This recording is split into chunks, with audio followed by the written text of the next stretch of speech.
Warning: some of the topics discussed in this video may not be suitable for younger audiences. Viewer discretion is advised. Welcome back to the Arthur Iceberg. If you have not seen part 1, be sure to check that out and come back to this part. Otherwise, let's get right to it.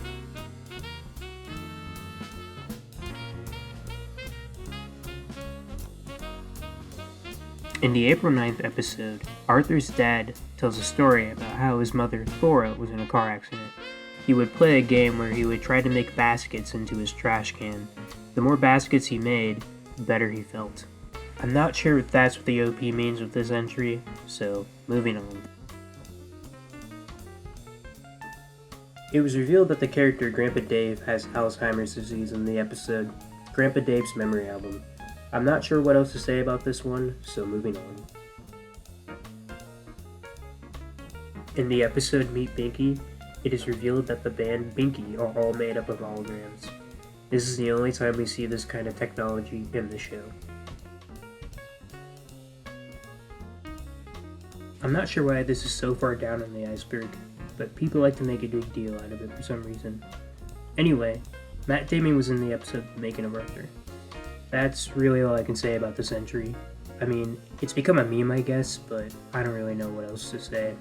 He was on Arthur just like several other celebrities have been in the past. Let's move on. This is a movie from the episode of the same name. It is shown on TV one weekend and makes the kids terrified to step outside. It is a parody of Alfred Hitchcock's The Birds. A tulpa is a being or object that is created through spiritual or mental powers. Nadine, as you may know, is DW's imaginary friend. Only she, Hal, and Kate are able to see her.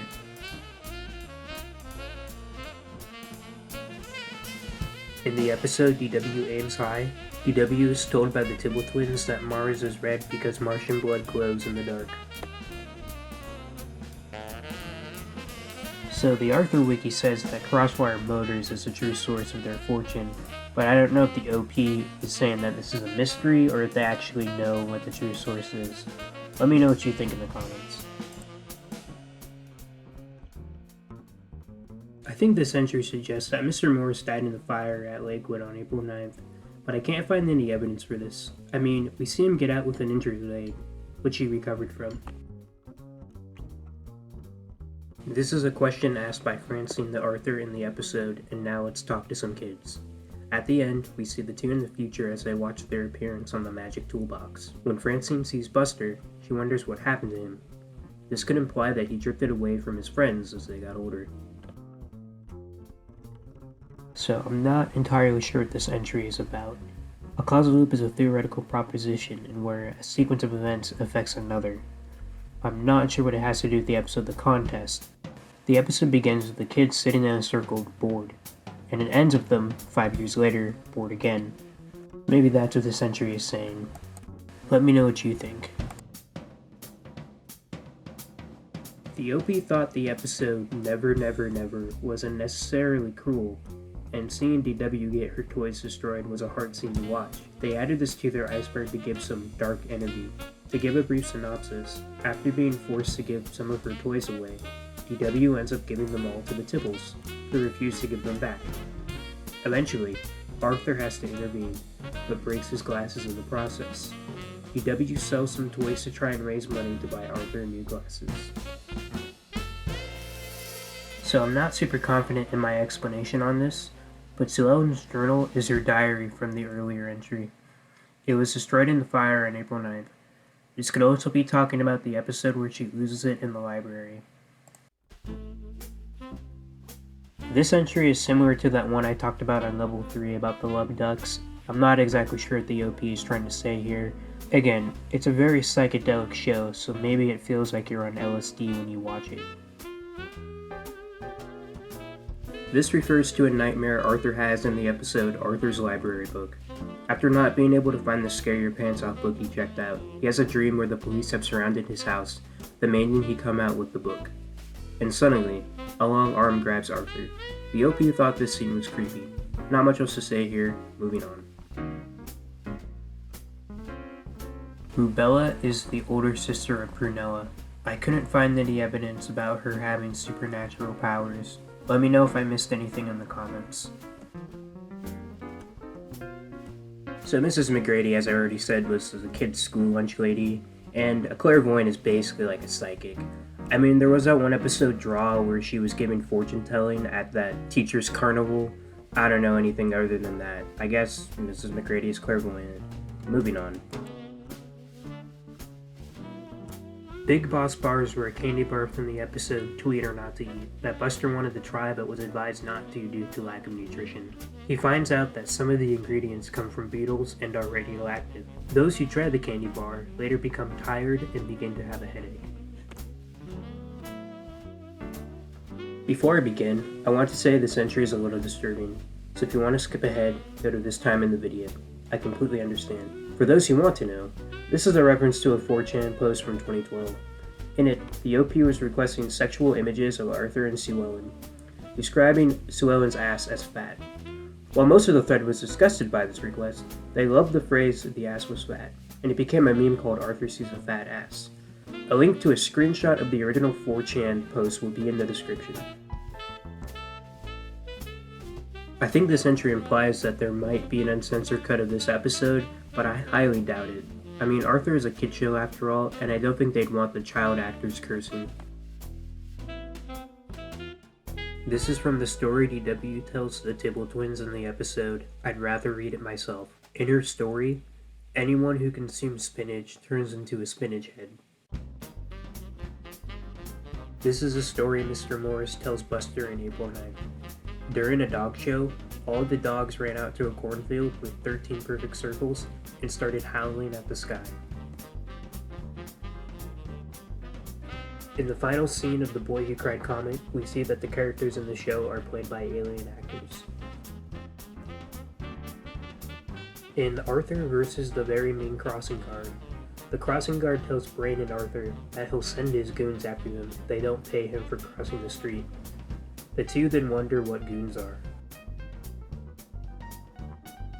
In the episode Return of the King, Arthur's class visits a medieval fair for the day. Class from Glenbrook Academy is also attending, led by Mr. Price Jones, who was Mr. Rapin's teacher when he was in school. The kids from Glenbrook look similar to the kids from Lakewood.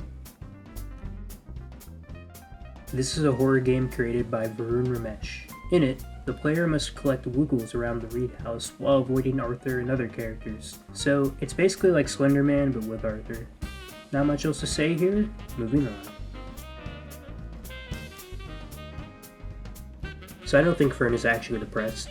I think she's just a shy, reserved person. As the series went on, they fleshed out her character. She loves poetry and solving mysteries. Let me know your thoughts in the comments.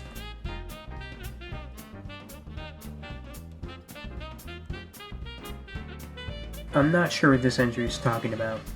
I guess woogles do look a little lifelike with their facial features. We see one talking to Stanley at the beginning of an episode, so maybe it's about that. Let me know your thoughts. Moving on. So I guess this entry states that Nadine is one of the Reed children, but I don't buy this one. Let me know your thoughts. It's possible that the kids were in the 3rd grade for so long because the green flash stopped happening. This is a phrase from the episode The Boy Who Cried comet. In the episode, while looking through a telescope, Buster sees a comet which he believes is heading straight for Earth. I guess this entry suggests that everything in the show is in someone's head. Spooky. Let me know your thoughts. Moving on. The Thing is what the umbrella turned into from Fern's story, Frankenstein's Monster. In the end, the kids try to think of other things it could turn into to make the story less scary. I guess this entry is saying that Buster was visited by aliens, but I can't find any evidence for this. Let me know your thoughts. Flash pants were the pants that Prunella wanted for her birthday in Prunella's prediction. I guess this entry could mean that they transcend reality because of the way they were animated. Let me know what you think in the comments. My guess to this entry is that Arthur must take place after some human apocalypse, This is probably just a theory and I can't find any evidence for this, so let me know your thoughts. In the episode The Secret About Secrets, DW learns that her classmate James has split his pants one day at school. She finds it very hard to keep this a secret. This is a reference to a line spoken by Brain and Buster the Mythmaker about there being tigers in the park. The Rat Who Shagged Me is the name of a popular Arthur YouTube poop. Not much else to say about this one. Moving on. So this is the last level of the Iceberg and it only has one entry. This is the reference to that Super Mario 64 Iceberg where the last entry is about every copy being personalized. Except this time, it's actually true. Arthur's new friend was a service done by Kideo. Anyone could send in their picture and have themselves and their name edited into the show. While the plot of every copy remained the same, the rest was entirely personalized. Lots of people have uploaded their copies onto YouTube. And that's it. We did it. We made it through the entire Iceberg. Thank you so much for watching, and thank you to Slightly Quixotic again for creating this Iceberg. If you liked what you saw here, make sure to like, subscribe, comment, all that good stuff, and I will see you next time.